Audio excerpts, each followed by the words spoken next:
He doesn't think much of my challenge. Milo and myself is out here for a quick walk to Durangbaai.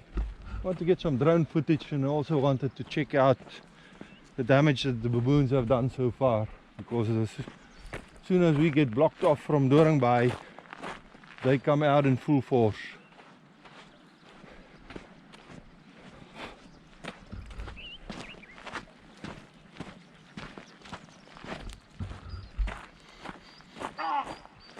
Oh! That moved him on a bit.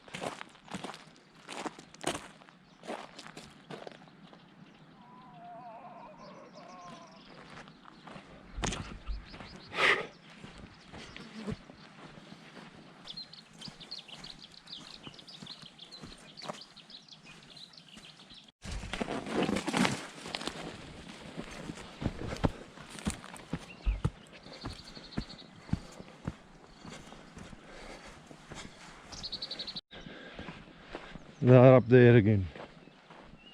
So every time a flood comes, our road to Durangbaai gets cut off, a lot of it gets submerged. This bit has it dried out, but this was also submerged up to about that level. And every time that happens, the baboons get free time in the camps, and that would be fine. But they are very destructive. There they sit. If they're still around when I send up the drone, I'll pay them a visit with a drone. But I want to see what's happened in the camps first. Here you can get a nice, good idea of where the water level was in the road. This is Sandy Bay campsite. The Sandy Bay campsite is safe.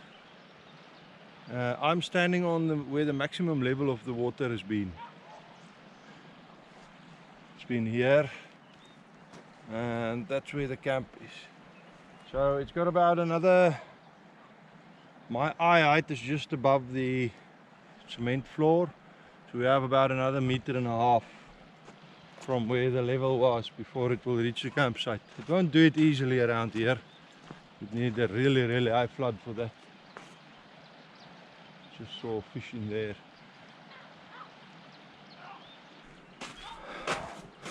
They've used the braai as a toilet. At least they have a lot of fiber in their diet. It will be nice and dried out and usable as a fire starter. They did rip off one of the roof. They got in. So they removed some of the roofing to get in, but so far nothing has been broken down. That's good.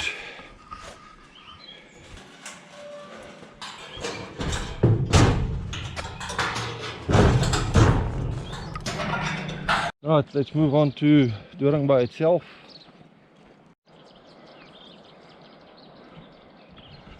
That's an eagle sitting up there. Don't know if I managed to catch it. Problem with that is, if I'm going to do low and slow flying with the drone, it's going to be a sitting duck target for the eagle. Let's see what the baboons have done to Durangbaai again. They're always after the wires. I bent this. But they're always after the wire, so they've eaten. Now they must have pulled some of the wires. Where? No, they bit it, they eat the wires, I don't know why. Probably spray the wires with a chili sauce or something. Get them to leave it alone, but that might even make it worse. They've pulled out these wires, eaten the insulation off. I have some insulation tape, I'll just tape it up. rip that off. That's the spotlight. They ripped it off. I'll just put that away. Lock it away in the cupboard. Tripod. Ah, Durangbaai.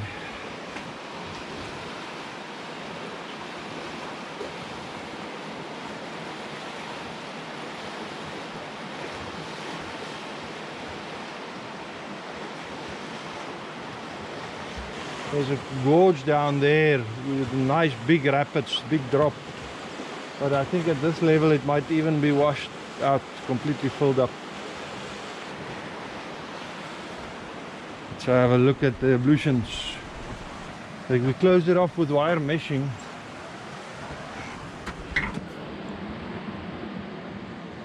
The shower head is gone.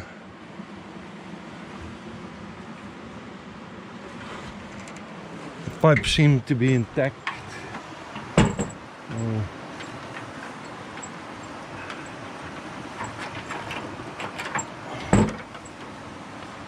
I'll close it up with a bit of wire. The toilet was the big problem. And here they've torn. There are the hairs. So they've gotten in. So they got in. They broke some stuff. They played with the toilet paper.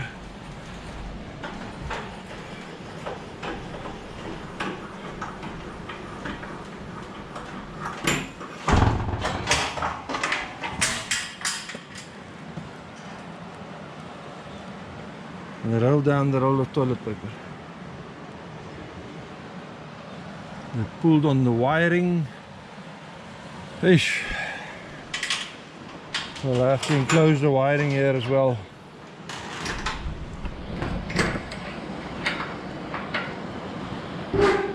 A lot of people ask how we got the water tank up there, and we carried it up here.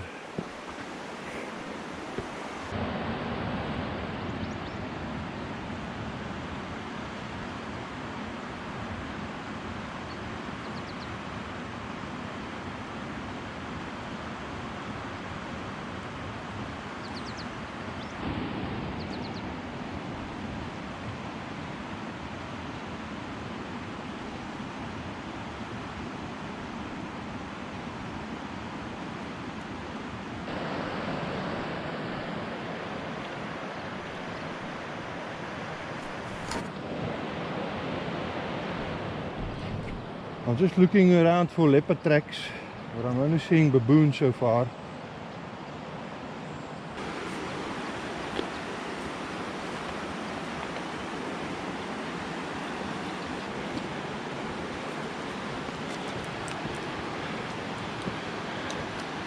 Now, either we go up or we stay low. I think we go up and we get above the cliffs.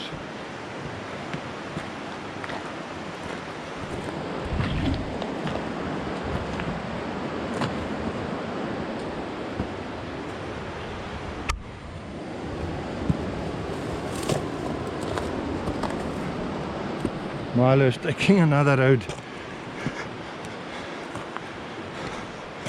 He'll come up this side.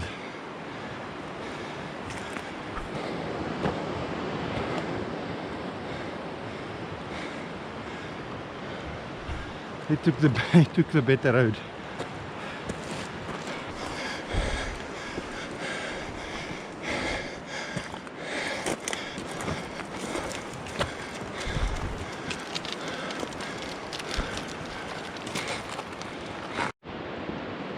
That is Doringbaai down there, and this is a myrrh tree, gold myrrh and incense, that kind of myrrh.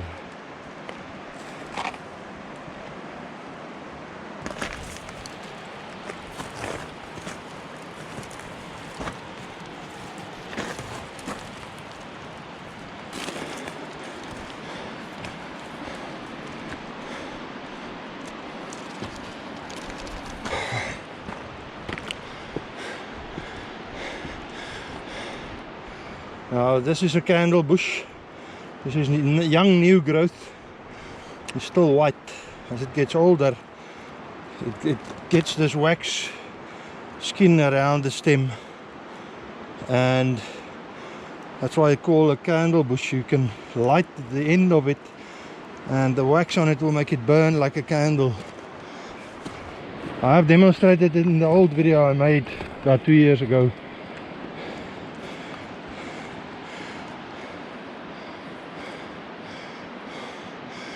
That's Durangbaai, and that's Sandy Bay, that sandbank there. I'm hoping to show it better in the drone.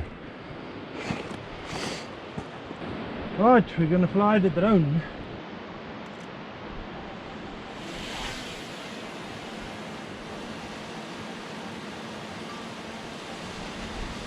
We're gonna limit our flying to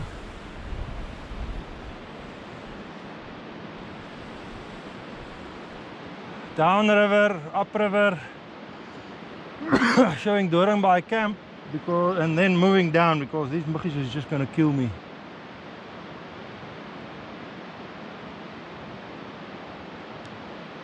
Gonna take it downstream fast, and I'm gonna bring it upstream slower, better footage, but so I still have some blood left in me to walk home with.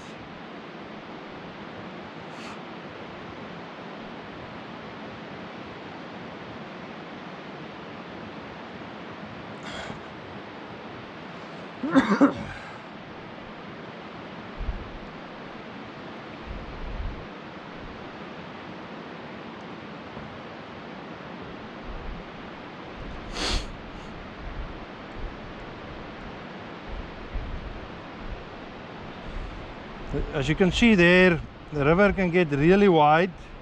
Looking that side, the river can get really wide, and then it will suddenly narrow down to a narrow bit, and you get a much faster flow of water there. Okay, I'm gonna go down to normal speed.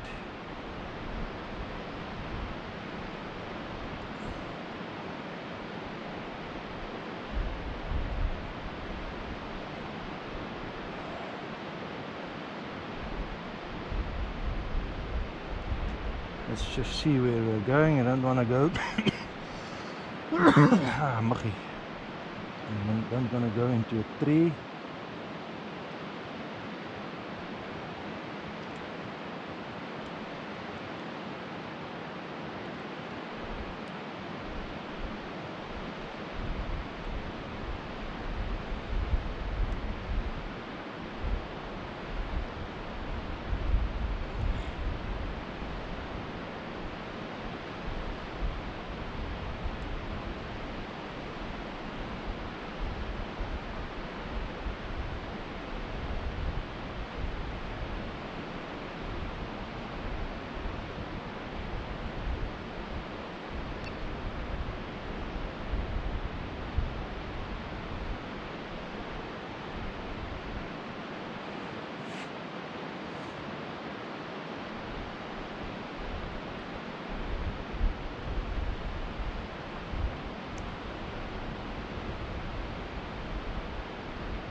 Right.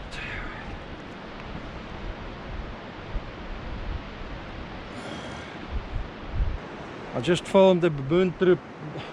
I kind of surprised them. They were coming around the mountain, they were just next to me, and I quickly brought the drone back in and filmed them and moved them off a bit. They were going off anyway because they spotted me, but I'm downwind from them and the river was making a noise, so they were quite near. Didn't know about me.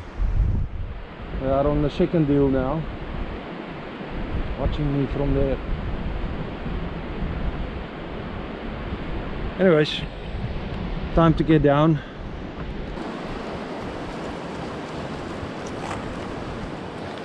Don't look at Milo. He just makes it look easy to make me look bad.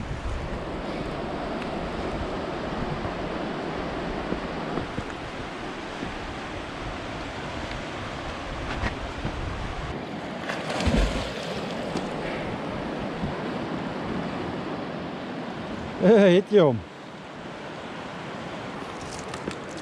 Oh, now this is nice and cool compared to up on the mountain. At least this time I have enough water.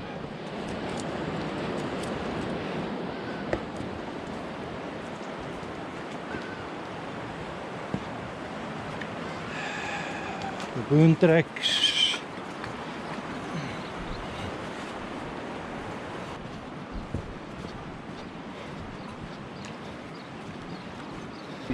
Yeah, we chased away the baboons a little bit, but they're back up there. They're just gonna come back. I fixed some of the stuff that they broke.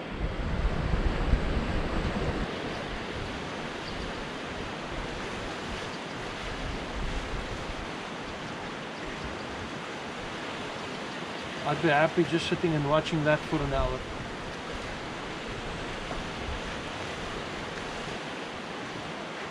But yeah, that's not going to make for a good video. So I've taken some footage around Durangbaai just to show Durangbaai, to show to people what it's like, where it is.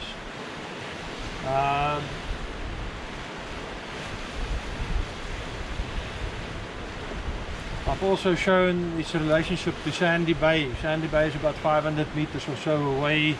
So if you have different groups in the two different campsites, you're not gonna bother each other, but it's still close enough. If your group is too large for Durangbaai, you can use both campsites and get together for a braai in the evening or something.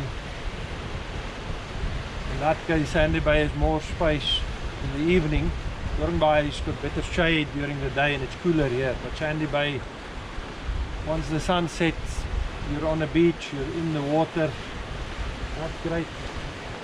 Muggies are pretty bad. I wanted to show, I don't know if I did, I was going to show in one of the videos why I said the baboons on the island had a lot of food.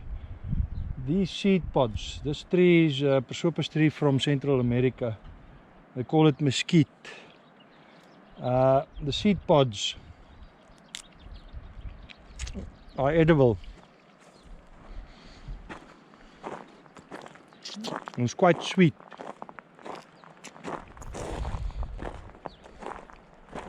Like really pleasantly sweet. And if you're wondering if the baboons eat them, there's your proof that baboons eat the seeds and seed pods. Those are the seeds. And they eat them by the heaps. Very high energy, nutrient content in those pods. But they are a problem in the area. They were brought in the 50s by the Department of Agriculture. And Milo's having trouble with the heat. I'll get him in the water quickly. But he's already going there. Department of Agriculture brought it in to plant as animal feed. And that was a huge mistake. All of these trees are the mesquite, and they've taken over in this area completely. We spent a lot of time and money in the past trying to eradicate it, but That's not gonna happen soon. Let me get Milo into the water. He's in the shade now, but let me get him into the water so he can cool off. He's going already.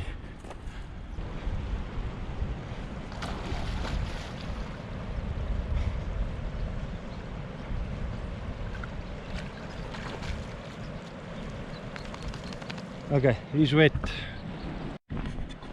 Luckily most of the way back the road is muddy, so I'm not gonna burn him.